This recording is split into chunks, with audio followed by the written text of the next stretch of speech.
नमस्कार, आपका स्वागत है।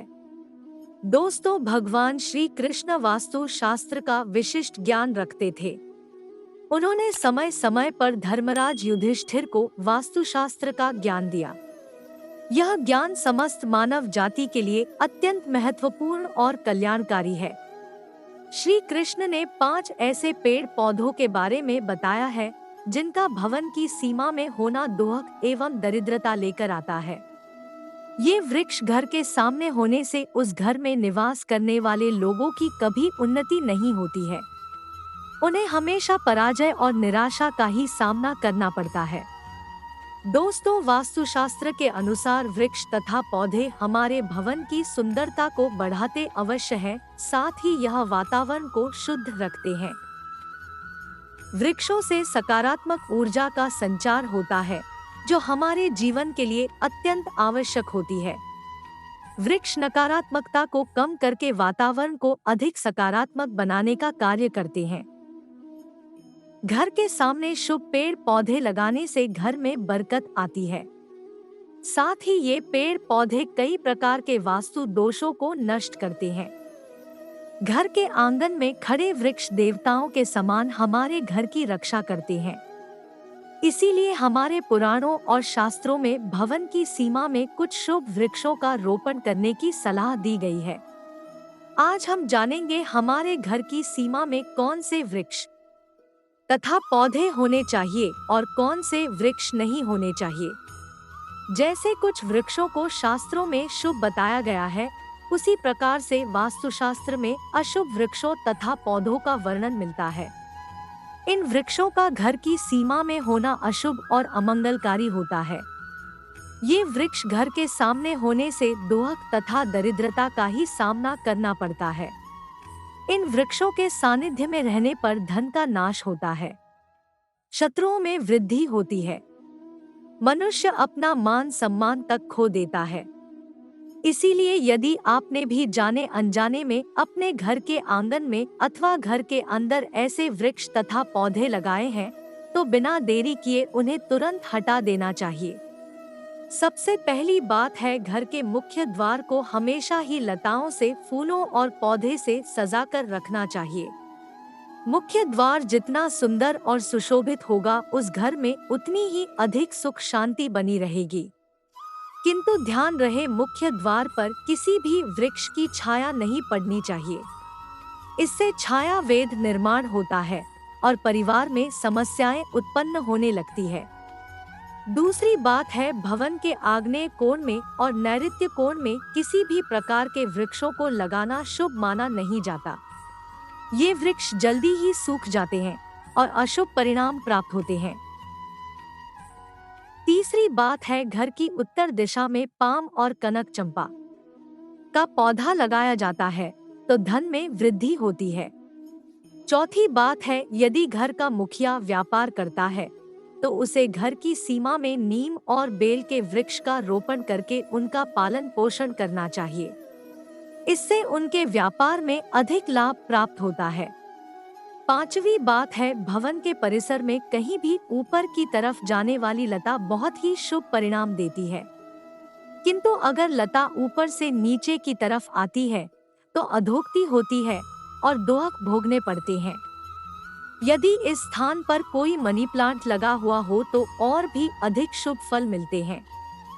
छठी बात है, केले का पेड़ भवन के लिए बहुत ही अधिक शुभ माना जाता है, लेकिन इसे घर के पीछे लगाना चाहिए। यदि इसे घर के सामने लगाना हो तो तुलसी के पौधे के पास लगा सकते हैं। तुलसी के पास केले का पेड़ हो तो धन संपत्ति में अकस्मात ही वृद्धि होती है, क्योंकि केले के पेड़ में भगवान विष्णु निवास करते हैं और तुलसी में माता लक्ष्मी का वास माना जाता है। आइए अब जानते हैं कौन से पेड़ पौधे घर में लगाना अशुभ होता है। सबसे पहले बात कर लेते हैं कांटेदार पौधों की। दोस्तों, आपको घर में कभी भी कांटेदार पौधे नहीं लगाने चाहिए, क्योंकि कांटेदार पौधे हमारे वास्तु को प्रभावित तो करते ही हैं, साथ ही इस तरह के पौधे घर के छोटे बच्चों को भी नुकसान पहुंचा सकते हैं।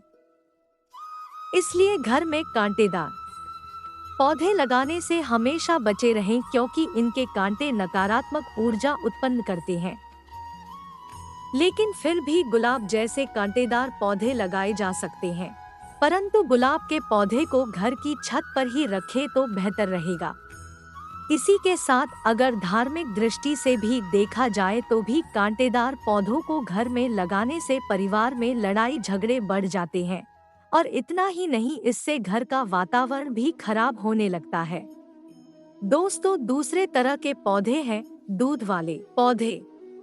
जी हाँ, अपने घर में कभी भी आपको ऐसे पौधे नहीं लगाने चाहिए जिनको काटने या तोड़ने पर दूध निकलता हो, क्योंकि इनमें से जो दूध निकलता है वह हमारे स्वास्थ्य के लिए ठीक नहीं होता है।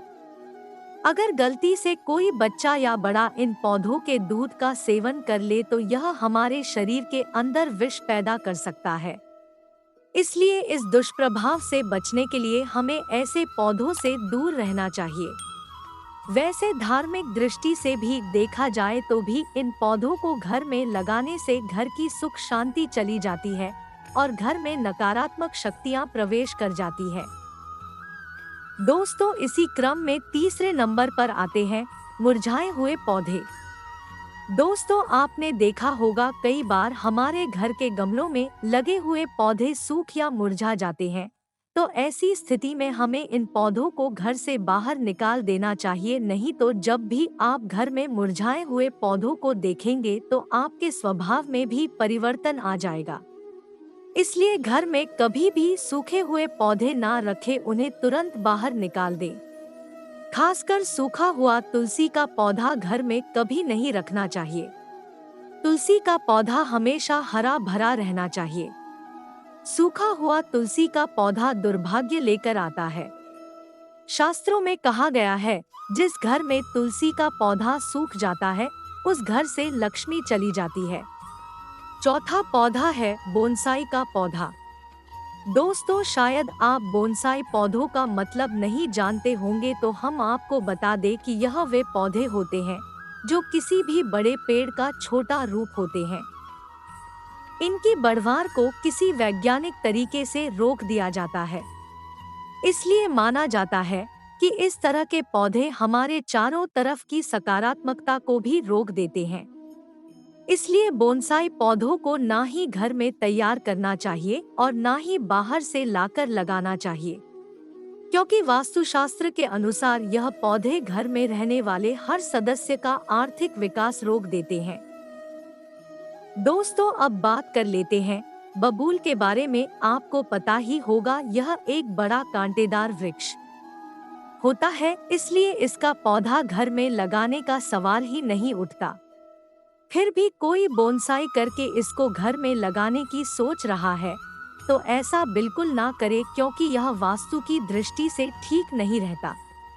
ऐसे पौधे न सिर्फ हमें नुकसान पहुंचाते हैं, क्योंकि इनके कांटे बड़े हानिकारक होते हैं। दोस्तों, अब बात कर लेते हैं कैस्टर प्लांट के बारे में।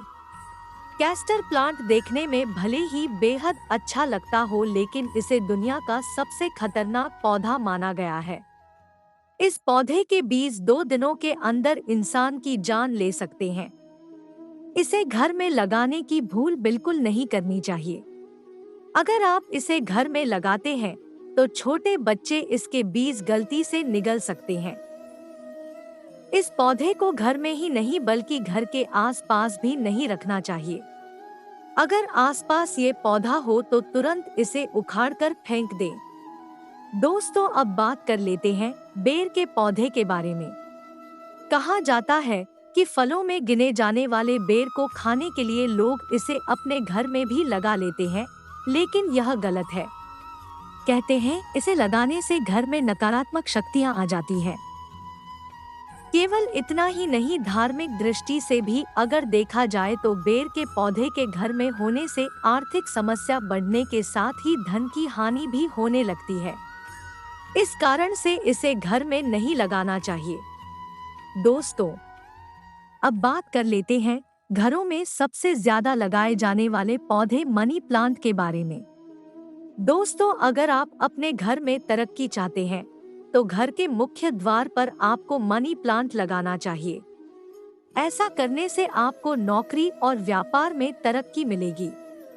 परंतु मनी प्लांट के पौधे को लगाने के दौरान इस बात का अवश्य ध्यान रखें कि इसकी लंबाई दीवार से अधिक ना हो जाए। इससे आपके जीवन में परेशानियां आनी शुरू हो सकती हैं। मनी प्लांट का पौधा कभी खरीदकर नहीं लाना चाहिए, बल्कि इसे दूसरे स्थान से चुरा कर लाना चाहिए, तभी इसका शुभ फल प्राप्त होता है। अब बात करते हैं पपीते के पेड़ के बारे में। वास्तु शास्त्र के अनुसार घर में कभी भी पपीते का पेड़ नहीं लगाना चाहिए। यह पेड़ घर के लिए बहुत ही अशुभ होता है। अगर यह पौधा अपने आप उग जाए तो इसे तुरंत उखाड़ना चाहिए। जब फल खत्म हो जाए तो उसके बाद इसे उखाड़कर फेंकना चाहिए। अगर पीपल का वृक्ष भवन की पूर्व दिशा में होता है तो घर में निर्धनता व्याप्त हो सकती है। वटवृक्ष घर की पश्चिम दिशा में वो तो घर में शोक का काल चिरकाल तक रहता है। दक्षिण दिशा में तुलसी का पौधा हो तो संतान को पीड़ा सहन करनी पड़ती है। किसी भी मृत वृक्ष की छाया घर पर पड़ती है तो यह मृत्यु सूचक होता है। मृत वृक्ष को तुरंत उखाड़ देना चाहिए। तो दोस्तों, इस प्रकार से वास्तु शास्त्र में घर में लगाए जाने वाले पेड़ पौधों के बारे में महत्वपूर्ण जानकारी दी गई है। कमेंट में जय श्री कृष्ण जरूर लिखें, साथ ही वीडियो को लाइक करना ना भूलें और दोस्तों के साथ शेयर करें। ऐसी ही जानकारी पाने के लिए चैनल को सब्सक्राइब जरूर करें। आप सभी का धन्यवाद।